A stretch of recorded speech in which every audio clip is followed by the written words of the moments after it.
Hey guys, welcome back to the podcast. Today we're going to be jumping into a subject that's a bit more of a serious subject, a little bit touchy, something very personal to Joe. And this is something that he's kind of kept himself or between himself and some more close people to him. But kind of glad that he's touching on this subject because this is not only a very serious subject, but it's a very touching subject, a very difficult subject to talk about for himself, and I'm sure a lot of other people who may be going through this or who have went through this. But I think it's a good thing because it's something that that helps Joe get a lot of this off his chest. But at the same time, he could be helping a lot of other people that may be dealing with this or who have gone through this, that are looking for outlets or someone that they can relate to not feel so alone. But, we was going to record this yesterday, and reason being, we discussed this, and this podcast, this episode is going to be about Joe's father, his relationship with his father, and the very touchy subject of suicide. Because for those who don't know, Joe's father committed suicide in Joe's late 20s, and it's a very difficult thing for him to go through. It's been a very difficult thing for him to process, and we're gonna talk this out today. We're gonna talk about it, and we were gonna do this yesterday, and life kind of got in the way. Yesterday was Joe's father's birthday, and things got in the way. And what happened yesterday, Joe? You want to talk about it a little bit? Well, yesterday, I was having, actually last week I had came to your house because my AC unit in my apartment went down. Right. And I was trying to explain this at my apartments. And, for some reason, the maintenance team over here, I don't know what they got going on, but it's hard. It's like pulling a tooth trying to get, an AC in your apartment, and when you're paying over $1,000 to live in an apartment in Nashville, and right, more than that most of the time. Yeah, just an apartment over $1,000, $1,400 one bedroom apartment. Yeah, and he was kind of fighting with me over getting a portable AC in here, and that one thing led to another. We exchanged some words, and it ended up, fizzling out. And I ended up getting my portable AC at the end of the day. But I mean, that's good. But dude kind of went sideways on you, because when you called me, you were pretty hot. You were hot. Yeah, I heard it in your voice. So I'm like, dang, what's he mad about? But you were hot. And what you told me. Right. Well, what you told me about what he said that's unreal. I mean, that dude must have. We might need to get that guy on the podcast to talk it out.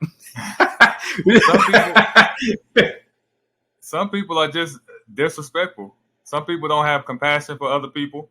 Some people don't care about anything else except for themselves.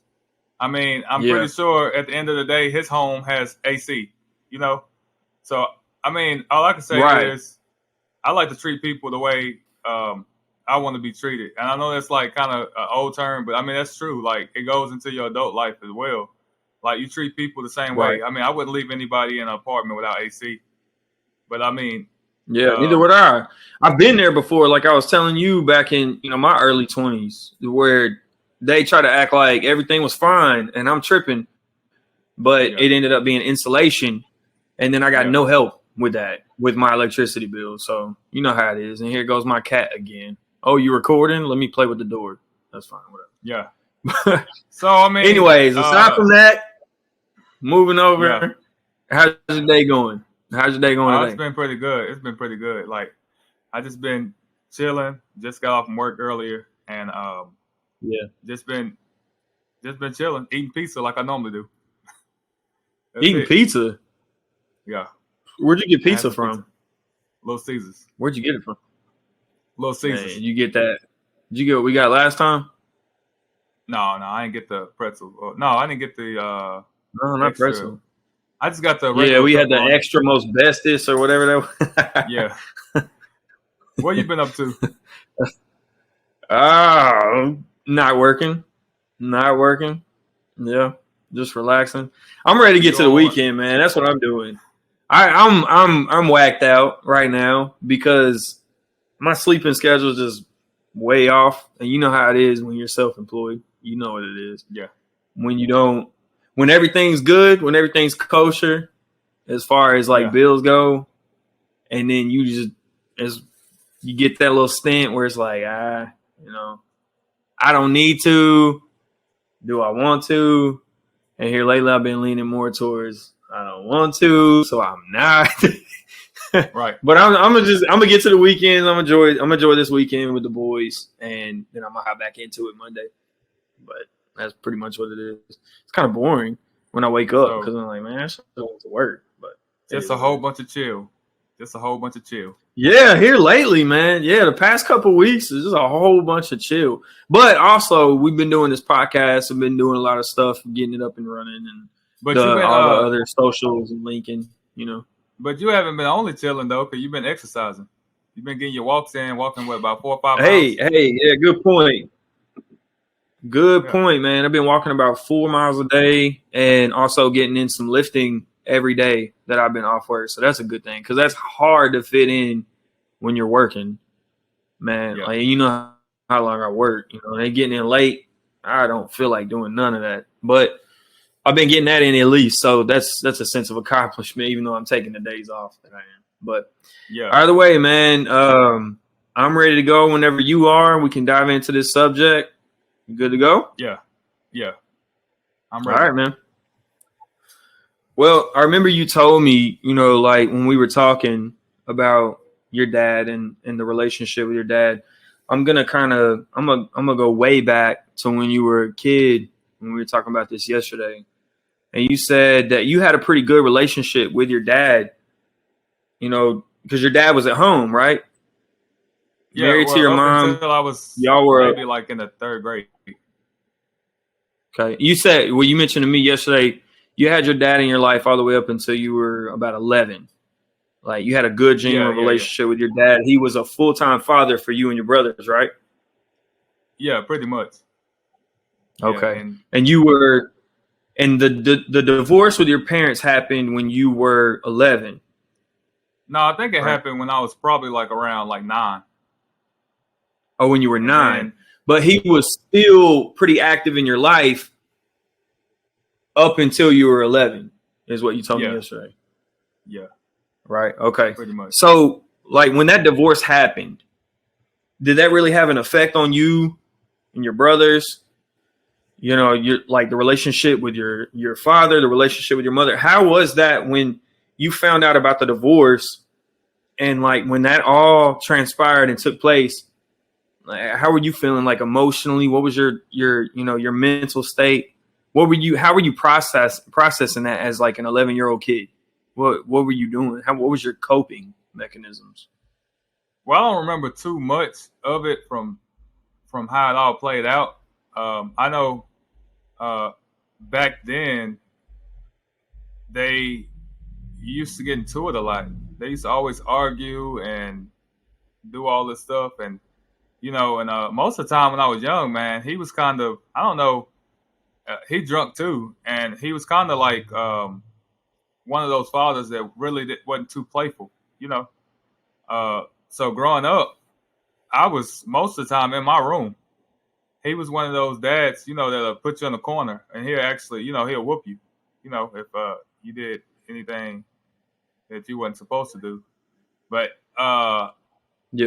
as a kid, I mean, growing up, I thought, I mean, it kind of like just hit me out of nowhere when my daddy never came back home, and did you know that they were getting divorced? No. You didn't? When did you find out they were actually divorced? It had to be at least a couple of years when I seen him with another woman. Yeah, so. Wow. So you never knew they were divorced, and the only way that you found out that they were officially divorced was when you saw him with another woman. Yeah, and then she was pregnant with. How did you process that? That's crazy, man. How did you process that? I don't know. It was kind of confusing at first. I mean, like when I first started going over to the house, we used to have a bunch of fun. We used to go to the lake, and they used to have like little things that we used to do in the yard and everything like that. So it's kind of fun over there at first in the beginning, and then talking about your dad and his new woman, right? yeah. Okay, yeah, I feel you. So it was kind of it was kind of like fun and everything in the beginning, and she was a nice woman. So other than that, I mean, things like that really don't be getting discussed. I don't think so much in black households. You know what I mean? So right, it's just right. like we don't really get into the business like that. You know what I mean? As kids.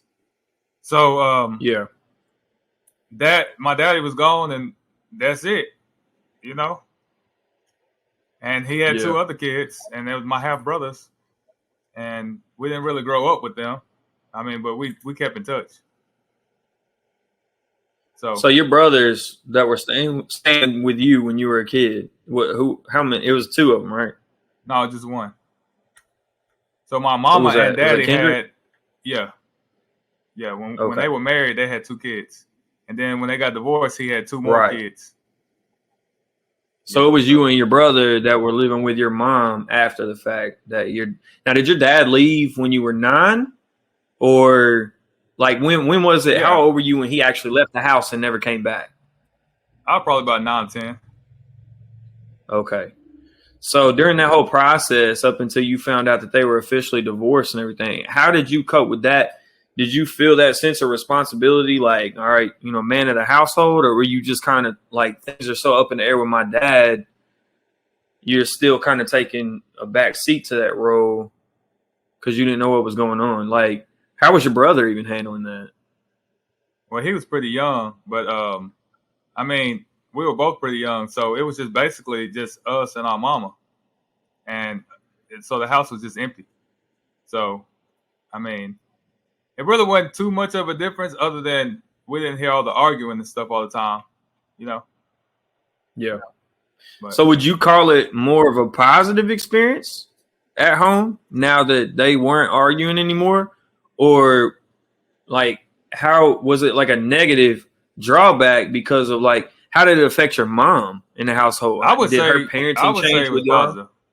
I would say it was positive. Because when I was younger, when I was younger, they used to get into it, and then I go in the room or something like that, and then they'll get they'll get angry at me, and then they'll go put me in my room. You know what I mean? So okay, I hear you. The house had a bunch of tension in it, so I stayed in my room most of the time. And now that he's gone, all that tension is too, and you felt like a little bit more free. Okay, I got you. Now, I remember when we were talking yesterday, we were talking about this on the phone, and I know we talked about this before, but you mentioned to me, there was a stint from the time that you guys were going over to his house and still had a decent relationship with him after the split up between your parents, that all of a sudden he kind of just dropped off the map. And you said that, once he dropped off the map, like, y'all didn't have anything going on with each other. You didn't hear from him. You didn't see him. And he didn't come back into the picture until you were like 15 years old. Now, is this from what time would you say that he, like, how old were you when you stopped talking to him and he disappeared up until the point where you were 15? I was probably about 11. Like 11, 12. So he's out of the house at you're 9. He's out of the house. You still have a decent relationship up until the point that you're 11, and all of a sudden he just falls off the face of the earth at 11 years old, and you don't hear or see from him again until you're 15. How was it? Go ahead.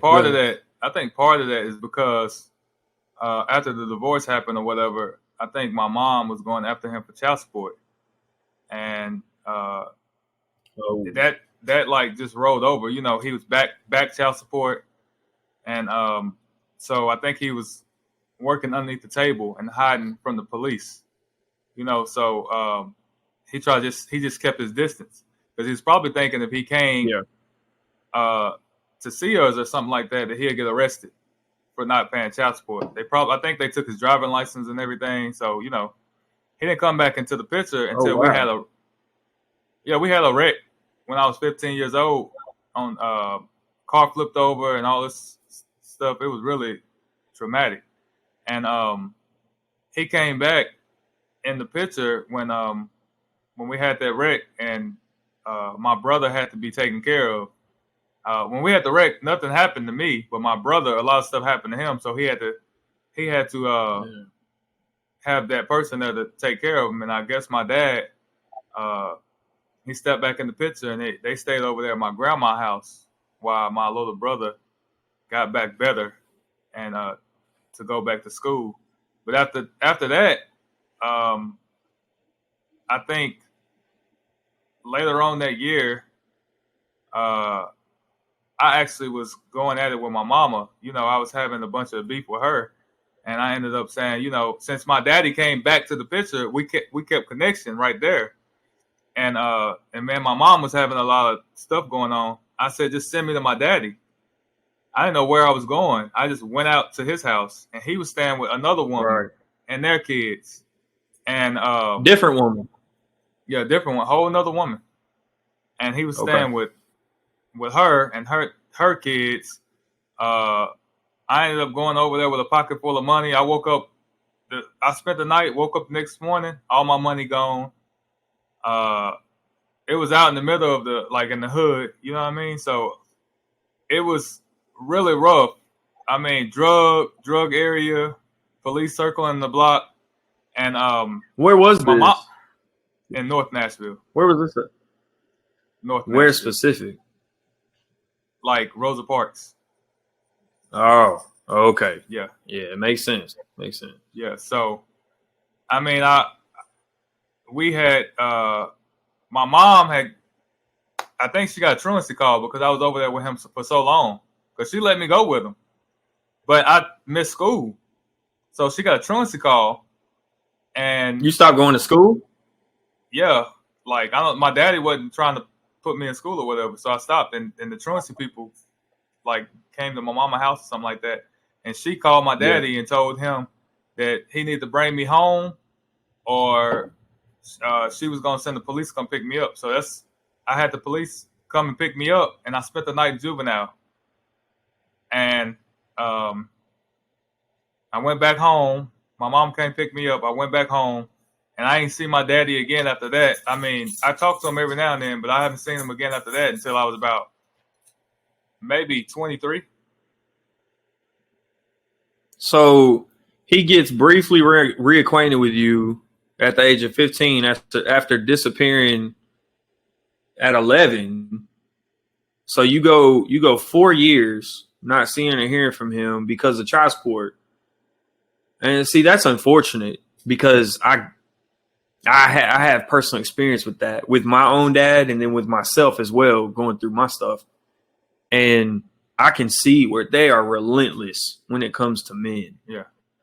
But it's tough, man, because he felt like he couldn't have a relationship with y'all at all because of that, because he probably felt like he was going to go to jail.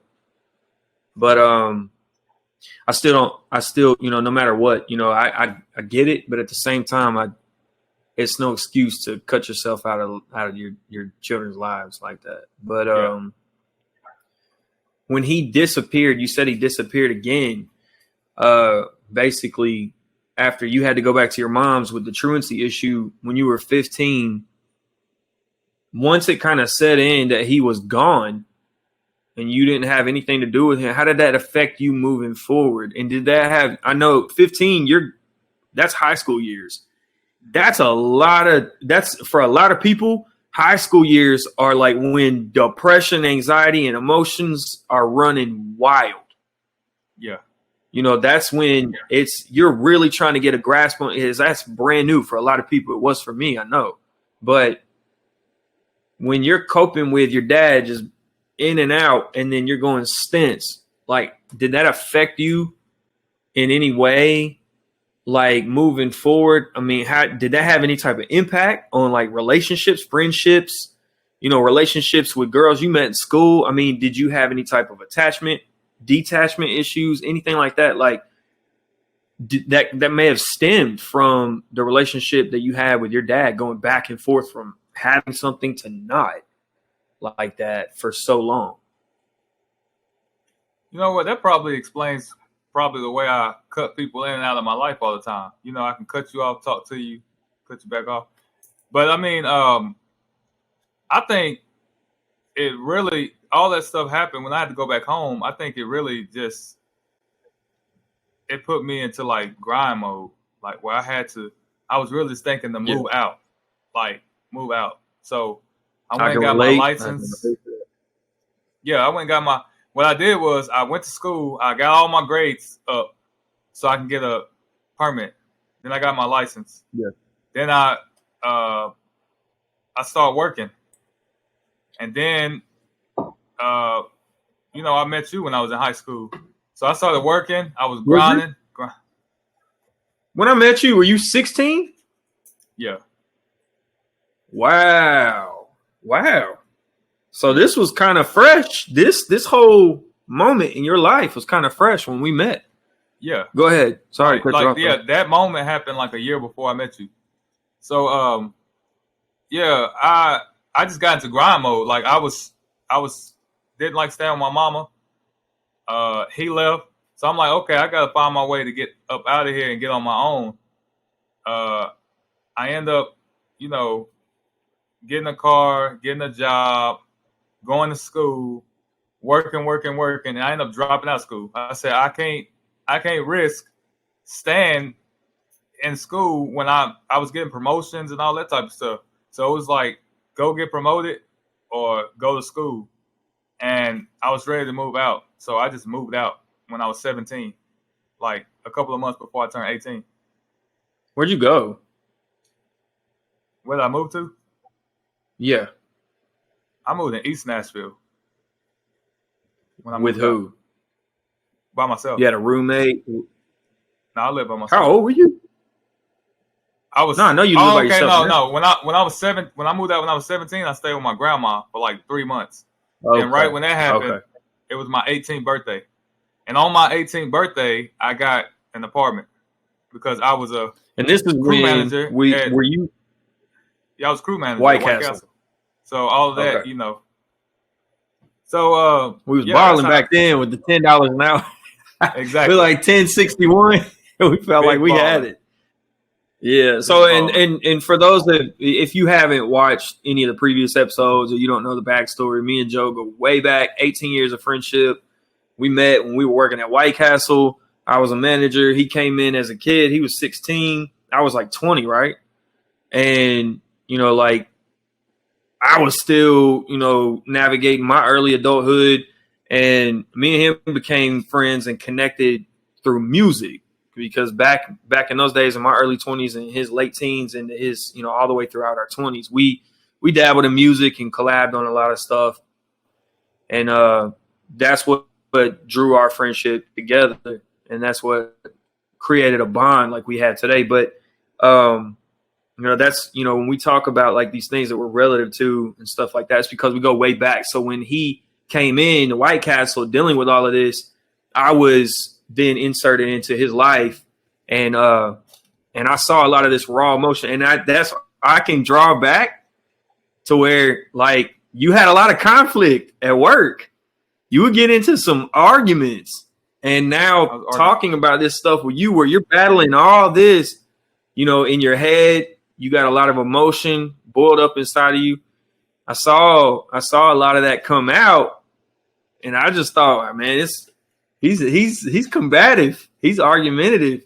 Because you would go at it with some other employees there. I remember. Mm-hmm. But yeah. So all right, when you said that, we're touching back on the fact that you said that he went away again at 15 when you went back to your mom's. Do you think the disconnect between y'all two was more by your choice or by his choice, or do you think it was kind of like a just mutual I got to get my stuff together. You do whatever you got to do. And then for unfortunate reasons, y'all just lost connection again. Was it like a one-sided thing or just kind of a? I mean, at that point, I was getting older, and I started to realize, like I was thinking, like, why did my dad leave me? You know what I mean? So like, it don't make sense. So it's a little bit of anger towards him. Like, why did you leave me? Why did you leave me and my brother? And and we had exchanged some words at one of them times between 15 and 23, and because I don't understand how you have kids and then you leave them. Like what? Yeah, I hear you. Like that don't make sense. You have kids and then you leave your kids and then you don't even know if they're getting fed. You don't know if they got a house over their head. You don't even check in on them.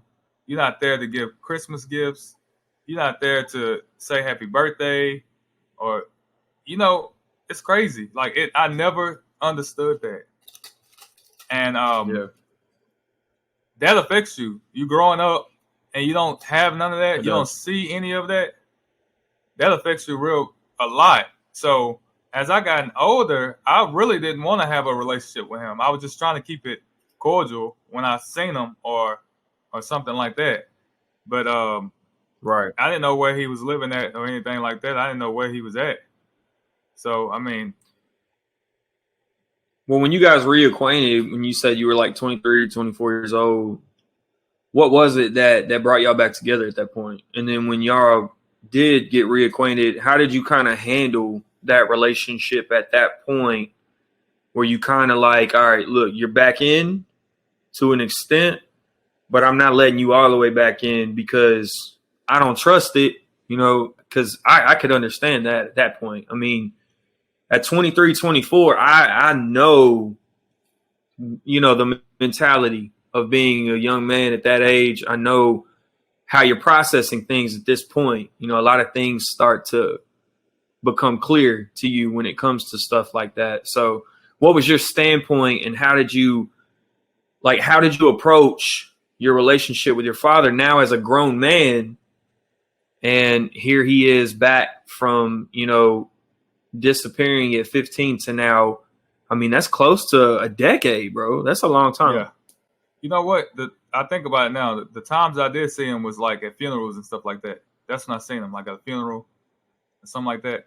Yeah. But when I seen him again, when I was like 23, is because he lived right around the corner from where I worked at. I could have walked to his house, and my younger brothers, which I got 3 of them, 2 half brothers, and then Kendrick.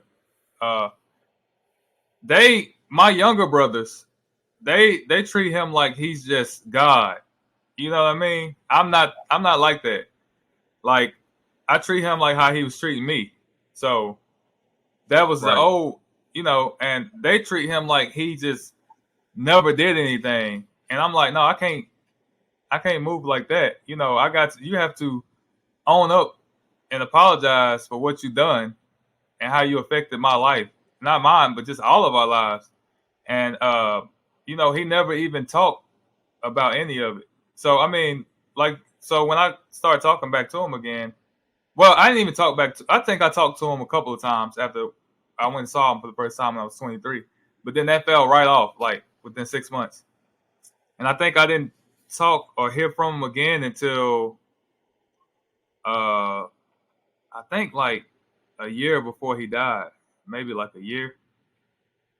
Yeah, Yeah. So you were talking to me about that, and you said that during that stint where y'all didn't talk after that fact, where you kind of had like a distant relationship, I would say, and you didn't really see him until like, you would go to funerals and stuff like that. So let's talk about this phone call that you told me about. This one is rough for me. This one kind of choked me up. See, I was talking to my sister about this, man. It choked her up. But this is rough. So your dad calls you and kind of catches you off guard, and you say you had a long conversation. Yeah. And It was unlike any kind of conversation that y'all had had before. And did it feel off the way that he was talking to you? Did you feel like that there was anything wrong? I mean, what was your take on this conversation? How did that conversation on the phone go? Man, it was. I mean, leading before that conversation happened, we were supposed to go fishing. And you know, I'm passionate about fishing, and he liked fishing. Yeah. But for somehow, Yeah. our dates or whatever never lined up. We were never available at the same time to go. So we kept in contact for about 6 months talking about going fishing before that happened. But when that happened, he called me out of nowhere, and he never called me. Like, he'll text. He never called me. I was over at my grandma's house, and I was sitting there talking to her, and he called me. I told her, I said, no, my daddy's calling. She's like, what? I said, I'm gonna take this real quick. So I started talking. Well, I answered the phone. He started talking, and then he was talking about like how I need to make things right with my mama. You know, look out for her, take care of her. Like just a bunch of different. I'm so confused. Like it confused me so much because like he never came back into my life because I had to put that wall up, but he had came back into Kendrick's life and my other brother's lives, and they had like a little work moving business together. They were moving and going all around the country moving, and then at this time when we had that phone call, him and my brother was roommates. Like I thought that, you know, that we was gonna probably try to work on our relationship because he just moved in with my brother. So I'm like, dang, when I see my brother, I'm gonna see him. And you know what's crazy? I felt bad when all this happened because I was supposed to go fishing with him, and it didn't happen. And then when he moved into my brother's house, my mama had moved out, and she moved somewhere else because my brother and my mama was living together at first, and then she moved out, and it was a big house. And then my brother, I think, asked my daddy if he wanted to move in, so he moved in. And when they was moving my mama out, they called me to come over there, you know, to help. But I didn't want to go because I really didn't want to see my daddy like that. Like I was kind of like, I don't know if it's because he let me down when he didn't go fishing with me. I don't know what it was, but I didn't never go back over there. And like a couple of days later, that's when we had that phone conversation. And he called me, and it was kind of like a conversation. It's like, I'm like, are you drinking? I'm thinking to myself, are you drinking? I even put the phone on mute, and I was talking to my grandma. I'm like, I don't know what's wrong with him. Like, he's talking to me, talking about how much he loved me. I never heard him say it with passion like that. You know, like, I love you. Take care of your mama. I'm like, take care of my mama. Like, where is this coming from? Take care of your brother. You know, everything's going to be all right. This and that. I was so confused. Like, I went outside and I was talking to him. We had like a 30-minute conversation. And he was like, I love you. Just know I love you and this and that. And I'm like, I'm so confused. After that phone conversation, I only remember just a little bit of that part. There's probably some details I'm missing out, but it was kind of like just a conversation that if somebody was to call you and tell you how much they love you out of nowhere when you ain't spoke to them in so long, like, and just take care of this, take care of that. Yeah. And I'm not thinking about suicide because we don't talk about that. You know, that's something that we don't talk about. I don't think about none of that type of stuff. I just thought it was a very weird phone call, and maybe he was drinking Coke 45 or something, you know? Right. And I went back in the house.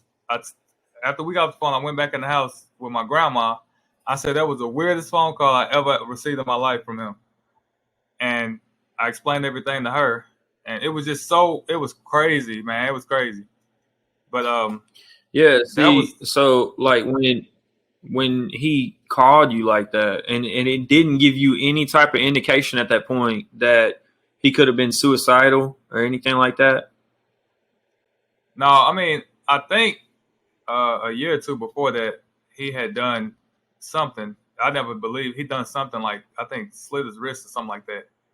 And like I said, Oh I wasn't really connected to him like that, but I heard about it, and I didn't see him either, so I never seen his wrist or anything. So I mean, I heard that he did go and he was in therapy and he was getting taking medicine and all that stuff, and I heard he was that type of way. But and to be honest, man, in the black community, most of the time, I'm not saying how, but it's like when somebody say something like that, this is brush off. Like, yeah, he's just talking. You know, yeah, he acting. yeah, I hear you. He'll be back. He'll be back. He's just off his rocker right now. He'll come back. And then like, Right. look how this all unfolded. Like what? Yeah, I know, man. And that's the thing. It's like, so, you know, when you have kind of a mentality like that, when things like that occur, unfortunately, and I feel like that's a problem with society these days, and especially now with these younger generations. Like when someone is suicidal, what we're starting to figure out is 9 times out of 10, they're not going to show it. You know, like they're not going to show that side to you unless it's moments in time where they can't hold it together and it breaks through.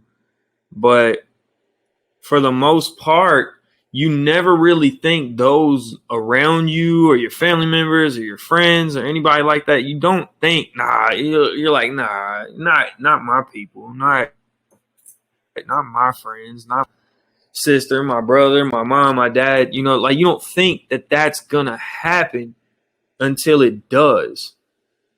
And that's what life has shown me, myself. Like, you never think stuff like this is going to happen in your life. And it does. And then you're like, oh my God. And that unfortunately ends up being the eye opener for you. And I'm sure with that conversation that you have with your dad, if you ever have a conversation like that again with someone, probably going to handle that a bit differently and look at it a lot differently.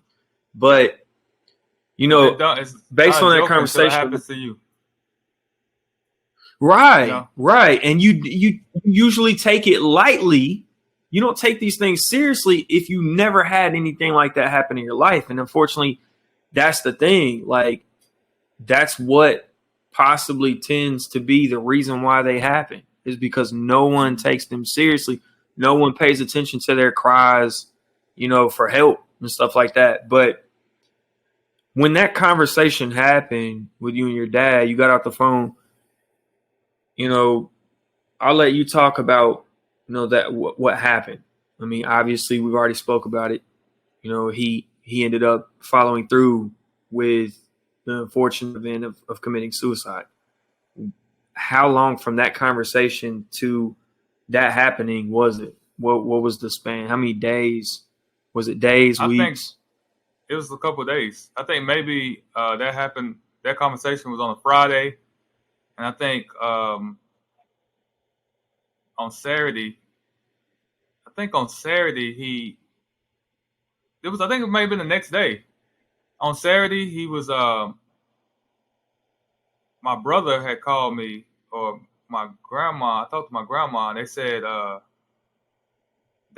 she asked me, have I talked to my daddy, because I just talked to him the day before. And I said no. I said, why? They were like, well, because he lived upstairs. They said because his door is locked. You know, his door is locked, and nobody can get in touch with him. Yeah. So they let him. You know, they thought he was going. He went out and locked his door, and so they never thought anything about it either. And the whole day went by. They said, yeah, we still haven't heard from your daddy. Your brother's been, you know, worried about him. And so some deep down inside me told me, like, man, I think something happened to him. And I even told my grandma, I said he might be dead up there, you know. And I was kind of like, whoa, yeah. And I thought when they first called, I thought he may have been asleep, and they was he might just slept a little bit longer. But the whole day went by, and my brother had called our other play uncle to come over there with him, and they went and checked. They went and pried the door open, and they saw him in there. Yeah. Oh my God! So your younger brother, he found him. Yeah, Kendrick. And what's crazy about that is, in the middle of the night, he said that he heard a gunshot. My brother. Kendrick. Yeah, but he didn't know what. I mean, it's over in Madison. These things happen all the time over there, you know. And right, yeah, they do. Yeah, he had said he heard a gunshot, and that was it, man. But I would like to say my daddy didn't own a gun. You know, the gun was there for protection. The gun was in the house for protection. And right. And he got a hold of it, you know. And yeah. my brother has a gun permit, and you know, and you can have a gun in your house. But he had got a hold to it, yeah. and to protect himself. And I think my brother was like, you know, he can use, like, my brother, I think, told him, like, you can use this for protection, you know, whenever you need it. But that right there, man, like, thinking about it now, it's kind of like I'm thinking about it and talking. It's like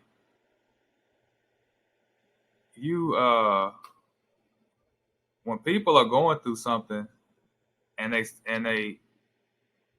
in and out of the mental facilities and stuff like that, I don't think it's okay to leave guns around them. You know what I mean? No, I agree. I feel like that there should be you know, extensive screening, and I don't think a gun should be allowed in a residence where there's anyone there who is not mentally well. I think everyone should be screened properly for mental stability. And I think there should be a lot of factors. I'm not anti-gun by any means. You know my stance. I don't want to get too political. But, yeah, I do believe that there should be extensive screening, including mental health screening. You know, because I feel like that if that was the case, then, you know, it could have been prevented if that was the case, because he probably would have had that on his record or whatever. But, when you found out about this, go ahead. I was about to say, I think just people need to take other people serious when they say, I feel like not being here anymore, or they having these suicidal thoughts, or they slitting their wrist or whatever. Like, you got to think about this stuff. I mean, you can't. People just don't do that for no reason. You know what I'm saying? And yeah. And like I said, in the community I grew up in, mental health ain't taken that serious. You know, it's not taken. That's unfortunate. It's serious as it's supposed to be. And now it seems like mental health is like it's a trendy thing, you know. Back then, yeah, I see that. You looked at like you were crazy. You say, I'm going to go to therapy. I'm going to go. Exactly. I'm taking medicine for this. You looked at like you just a lunatic, like you cuckoo. Right. But it's not like that these days, and people are taking it a little bit more serious now, which is a good thing. But I mean, if somebody would have thought, like, I don't know, but if you think about it, like, who would think that would happen though? You know, like, who would think? Like, yeah, you don't expect it at all. But it's crazy, man. So it's crazy. Yeah, I know. But, like after that happened for you, when you found out, how was it processing that, the days following finding out, up until like, the funeral and, dealing with family and how they're processing it, if you can talk about how, how that was the days following, the handful of days following everyone finding out, you finding out, how was your family doing? Well, how was it processing your own personal information along with processing how everyone else is dealing as well? what's crazy is when this happened, I was in my own going through my own mental struggles, and I was drinking. I was drinking. This was in 2018. I was drinking. And Yeah. I found out. I found out because my uncle came over to my house, and he knocked on my door, and he just said, "Your daddy gone." And I really didn't even believe it. He's Just like that? Yeah, he said, "Your daddy gone." And Golly. he started crying, Kind of and he harsh. said, "Get your clothes on. Get your clothes on. I'm gonna take you over here." And I went over there, and I see my mom. I see my the family over there in the driveway. And before I went over there, Yeah. I'm like, I need to stop at the store. And I went over there and I went to the store and I bought a gallon of water because I just felt dehydrated. And I don't know if it's partly because I was drinking or whatever, but when I got over there, it didn't get real until stuff don't get real until you see that van. That corn is a corner van. That van that they Man. put the Yeah. the bodies in. When we went over Yeah. there and I saw that van in that yard and the detectives and they started praying and then we walked in the house and I seen him coming out in a body bag. That was the most surreal moment of my life. I just talked to him and now he's in a body bag. The day before. And I can't at the same imagine, bro. time, I can't. I'm in the middle of my own mental health struggles, alcoholism, and drinking myself to sleep, like I was saying. And then this goes on top of it. It's like, it's the most craziest thing I ever experienced. Like that right there changed my whole life. That right there made me realize that like suicide is really real. Like Yeah. we think it, but now I see it. Like I've actually experienced talking to somebody 24 hours before they did it, and he was my father. And Right. it just, man, after that happened, and you talking about processing it. I stayed in the house a couple of days. I took like a week off from work, and it everything got turned up a little bit more as far as alcohol, partying, and I just started going wild, and all of it just. Do you feel like, along with the loss of your father and, going through everything that you went through and then growing up without a father, I mean, for the most part of your life, do you think that had an effect on who you are as a man?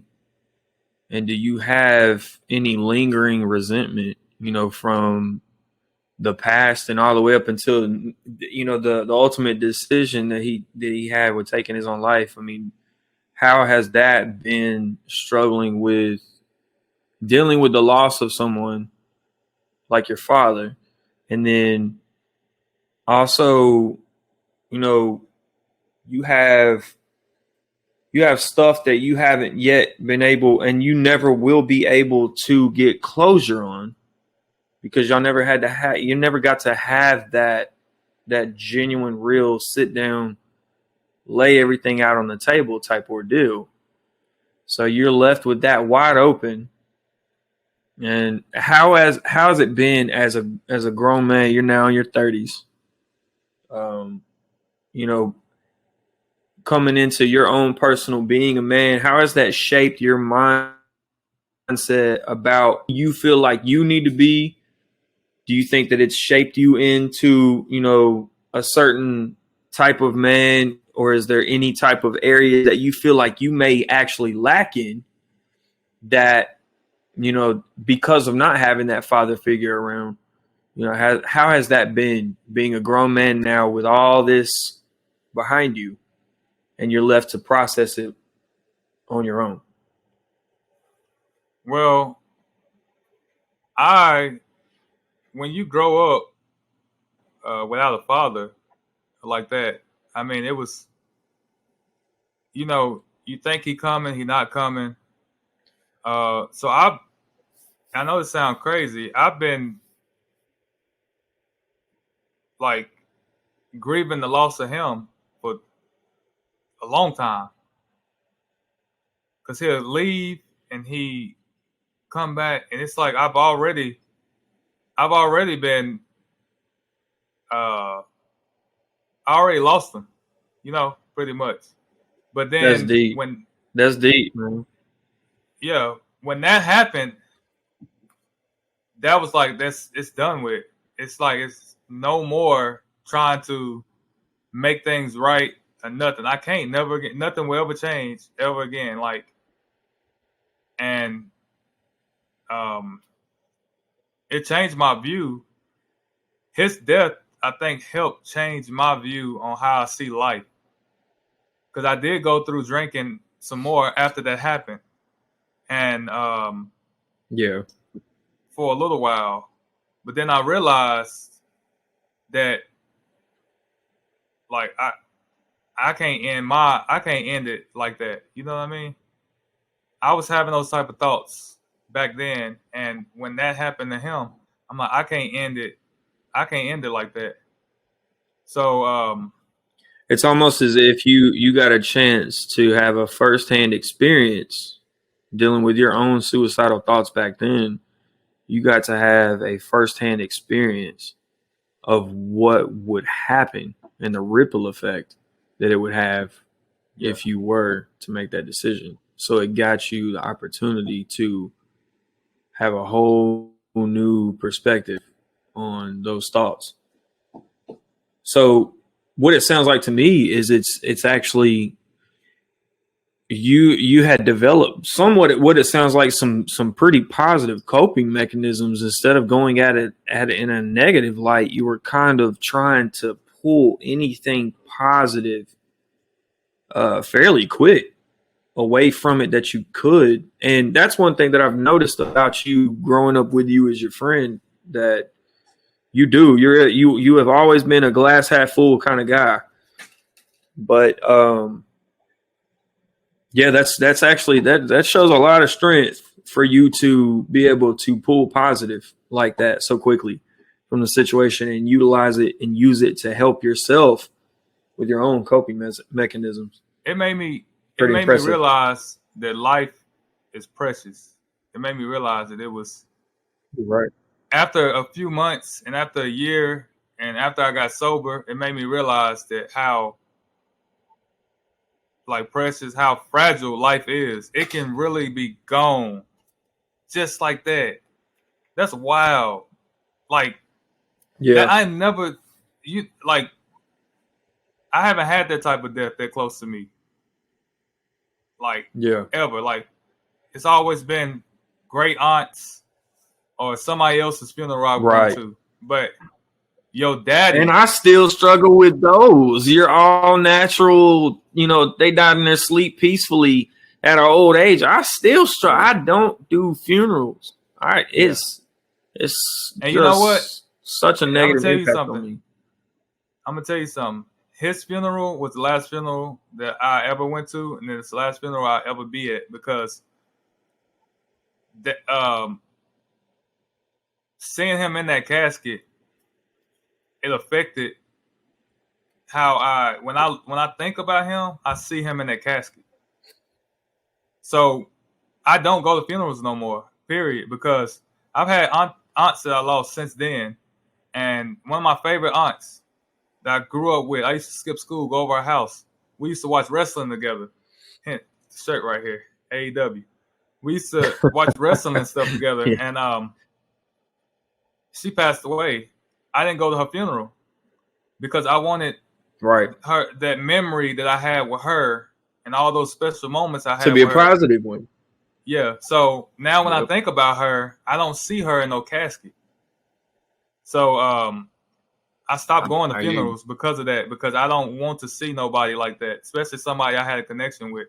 So he like, as far as his death, it did make me think about life and see the bigger picture of life and how quick it can be. You know, we get in our car and go to work and we turn on the music and we don't think we can get smacked at the red light head on and go. Yeah, you don't think about that, but it is so possible, man. So possible. Yeah. A plane can come down and crash into your apartment building. It's crazy. Like, it made me think about life. Like, man, you have to, like, start living life. You got to start living. And I think, like you said, man, yeah, I turned the negative to a positive with his situation. It was hurtful in the beginning. But then in the long run, I think it helped me. It helped me realize that, you know, it's time to live. It's time to, you know. So it helped me turn around. So touching on that, like, when, you know, you started turning that around and you started utilizing that to view life in a more positive light and have a more positive perspective, what were some of the coping mechanisms that you utilized moving forward, you know, dealing with your own depression, anxiety, and, you know, now the loss of your dad, and in the way that went down? What did you do? What are some examples of some coping mechanisms that you did? And you can also touch on some of the you know, the negative things that you did that didn't help or didn't work. But what were the things that you did, that you tried, that either failed or that were successful in shaping you into, you know, you're obviously a strong man, independent man now at this age? What were some of the things you've done to help you get through? Man, I tell you, the biggest things I did to change or get through that situation was I found what I love. And when I was little, I loved wrestling. I loved wrestling. Yeah. So we had a trampoline in our backyard. Right. That's how much I love wrestling. And growing up, and you get into working and all that type of stuff, you just grow out of it. And after that happened, and a little bit right before that happened, and after it happened, I started going like hard back into wrestling. And wrestling, like watching wrestling and going to the events and, you know, meeting some of these wrestlers, wrestling helped change a lot. And then I fish a lot. So I fish every chance I get. You know, so yep. I just found hobbies that I love. And before that happened, my only hobby was drinking. That was it. My hobby was drinking, listening to negative music, falling into depression, worried about my bills not getting paid because I'm spending all my money on alcohol. After that happened, I kind of slowed up on the alcohol. I started finding my interest back into what I loved when I was young. And that's what I love. Yeah. And that's what I still do today. I found the inner child in me. And if you find that, if you go back and find what you loved when you was a kid, Man, it's crazy. I love wrestling. I love fishing. I love music. And, that's what changed. That's what changed it. Right. Yeah, I feel you because I remember specifically I was going through a real rough time and I dove real hardcore into FIFA. I always hated soccer, but the World Cup was just starting right around this time. And I had an old buddy of mine, talk. He was real into it. He's like, man, just give it a shot, bro. I'm telling you, they play all hours of the day and Yeah. all this stuff. But yeah, man, it was, that was a positive outlet for me. So I feel you on the wrestling and the fishing and stuff. So, quick question. I know that we've covered therapy, before we start wrapping things up, did you ever seek therapy, or any type of professional support or medication after the fact that you found out about your dad's suicide? Did you ever go to therapy or seek any type of counseling or anything like that? And if you did, how did that work out for you? Well, I was in the middle of therapy when it happened. So, but it just it changed everything. I mean, it's just changed. I was talking about back in on the last podcast about therapy. I did try therapy, but it didn't work. My therapy was finding what I loved when I was a kid. That was my therapy. So you're saying the professional therapy that you were going through wasn't really cutting it, and you ended up finding out that your own coping mechanisms were helping you a little bit more, because I know that you mentioned before you ended up walking away from therapy, and this is probably right in the heart of all of that stuff that you were going through. Mm-hmm. So you feel like your own personal coping mechanisms that you discovered in rediscovering your inner child and the interests that that you were so passionate about when you were younger, do you think that was a better outlet than going to therapy? Yeah, for me. Okay. Not speaking for everybody else, but for me. For you personally. Yeah, I feel you. Yeah, So, go ahead. That and vacation. That finding what I loved as a kid. Yeah, the traveling, man. And that's like the cake, right? Finding what you loved as a kid. That's like the cake. And then the icing was the vacation. I just threw the icing. Right. The vacation. Yeah. So. The traveling is what did it for me. Traveling is, man. And I'm so glad that you were willing to do that with me. It got me through so much. But yeah, traveling, man. I can't stress that enough. Traveling. And we started and what's crazy, this is how we're gonna end it. When that happened when my dad passed away, a couple of months later, yeah, you were going through your breakup and divorce. Right. And so we were kind of going through it. So yeah. Dang. So our struggles started to become parallel with each other. And then 1 year later, we started down our travel. Do you remember that picture? I came over to your apartment when I think I had to. This is when I first moved into my dad's after all that happened, and I had to leave the house.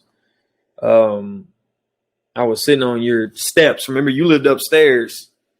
Yeah. And I took that picture, and we were talking about we're going to take this picture now where we're at, and then we're going to take a picture later on. Remember that? Yeah. We're going to take a picture later on when everything is better and none of this stuff's going to matter anymore. Yeah. Man, you want to talk about the pictures we took later on, bro? From LA to San Diego to I was smoking heavy. Man, bad, man. Yeah, we were in a bad spot. You had a beer in that picture. But so wrapping this up, man, I really, really do appreciate you being open and honest and talking about such a deep subject like this. Not a lot of people, and especially men, are going to talk about these things like this. And as you know, it took me forever to come to a comfortable spot to start talking about all the stuff that I've dealt with personally like this over the years. So I really appreciate you for the sake of this, this podcast, and hopefully reaching other people who could listen to it and might be going through something similar. I really appreciate you having the strength, courage to put this out there, and be open and honest about it. So on that note, man, what advice would you give to anybody who might listen in to this, who have, may have lost a loved one to suicide and that are dealing with this and what that feels like? What advice would you give to them in the heat of that moment to give them some kind of hope, a ray of light, to feel like there is a light at the end of the tunnel? Yeah, I would say it gets better with time. That's it. Time heals all the wounds. So that's what I would say. Like, it gets better with time. Just stay in there. Don't try to numb your pain with alcohol or drugs. It's just gonna make it worse. Never helps. Yeah. Right. It only suppresses. It only suppresses. Yeah. It's gonna make it worse. So it's just gonna get better with time, and just realize that life is just, it's precious, and you have to appreciate it, and you have to look outside of your window in the morning and just see all the birds and all the butterflies and the sun shining. I mean, it's crazy. Right. Like, life is, I say this all the time. I'm not rich, but I'm rich as far as I'm rich in my soul. Like, I have a lot to be thankful for. So that makes me, I feel like I'm rich, but I'm not wealthy with rich, but I'm rich. Like, I feel every day I wake up and I look around, it's like, man, it's beautiful. But I mean, I came from the bottom and went through that and came, and now I'm not at the top, but I'm through it. I've been through it. I mean, so you're gonna get through it. That's all I say. You'll get through it. Just hang in there. Yeah. Right. And coming from me and Joe, sewing up this podcast and this episode, being as deep as it was, and touching on the subject of suicide. And if you are having any type of suicidal thoughts and you feel like that there is no way out except taking your own life, I promise you there's other outlets. There's other ways. There's so many things if you don't give up on yourself. And please understand the ripple effect that it will have on those that you do care about.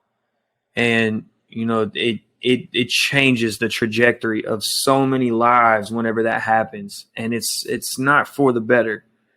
So just please understand pain is only temporary. And there is always a light at the end of the tunnel. There is always hope. There's always something. And I have been there. I have felt it. I tried everything, got to therapy. Therapy didn't work. I felt like there was no hope for me, but I didn't give up. And I'm so glad that I didn't, because I found it. I finally found it. And I found it with the help of Joe, with the traveling and finding that passion again. And it opened my eyes back up and made me realize that there is a reason to be here. There is a reason to be here. And nothing that happens to us on the face of this earth is ever worth taking our own lives. We mean much more to the people in our lives than we could ever understand. And I can't stress that enough. So yeah, I hope with this message and this story, go ahead. I'm gonna say this before you finish it. If you are dealing with any of that stuff and you feel like, you know, you don't have anybody, and I understand that the suicide hotline, it's a wait, and it's like a 2-hour wait if you call, and that's too long. If you need somebody to talk to, whoever's watching this podcast, feel free to reach out to us. Our DMs are always open. You can comment. Right. I don't care what time of the day it is. We'll get back to you, and we want to help you. Yeah. Yeah. That's the purpose of this podcast. That's the whole purpose. Right. Whole purpose of this podcast. We're breaking down our walls and being open about our struggles in our past and the tragic events and traumatic events that we've made it through to hopefully reach the people that are going through these in the present and are looking for outlets like I know that we have vigorously searched for ourselves. So hopefully this could be a shining light for somebody else to see somebody they can relate to and be like, hey, these guys did it. These guys did it. If they can do it, so can I. So that's the goal. And if you guys did listen in, we definitely appreciate it. We're going to go ahead and end this right here on a positive note. You guys stay healthy. Take care of yourselves. Take care of your minds. Take care of your bodies. And